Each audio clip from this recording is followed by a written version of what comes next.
স্বামীর যত্ন নিয়েন, স্বামীর জন্য সেজে গুজে থাকিয়েন না, ওকে বাধ্য করিয়েন না নতুন জামা কাপড় কিনে দিতে।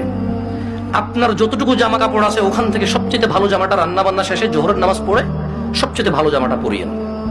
আপনার বাসায় যে অমুক তেল লাগবে তমুক তেল লাগবে চুলে দেওয়ার জন্য ওকে বাধ্য করিয়েন না। যেই তেল আছে চুলে যদি তেল দেওয়ার অভ্যাস থাকে ওখান থেকে একটু তেল নিয়ে মাথা আছড়াই নিয়েন। আর আপনার উপস্থিত যে জামা কাপড় আছে ওখান থেকে ভালো জামাটা পরিয়েন।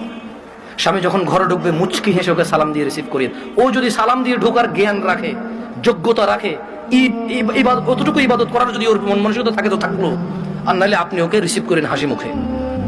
ও গোসলে যাওয়ার আগে গামছা লুঙ্গিটা টয়লেটে দিয়ে আসিয়ে, গোসল থেকে বের হওয়ার সময় গামছা অথবা তোয়াল্লা প্রয়োজন হলে দিয়েন।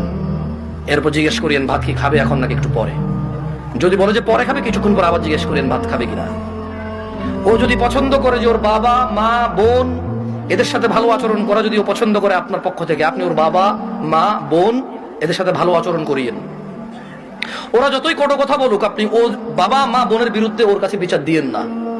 যদি ও পছন্দ না করে বিচার একটু সহ্য করিয়েন। যখনই আপনাকে বিছানাটাকে যাবেন কখনো রাগ করে বাপের বাড়ি চলে যাবেন এটা বলবেন না।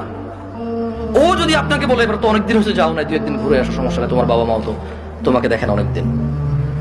আর বাপের বাড়িতে চলে গেলে এক দুই দিনের মাথায় বলিয়েন চলে আসবো নাকি। ও যদি বলে চলে আসো তাহলে ও যাবে অথবা আপনার বাবা এসে দিয়ে যাবে, আপনার ভাই এসে দিয়ে যাবে, অভিভাবকের মধ্যে কেউ একজন এসে দিয়ে যাবে আপনাকে।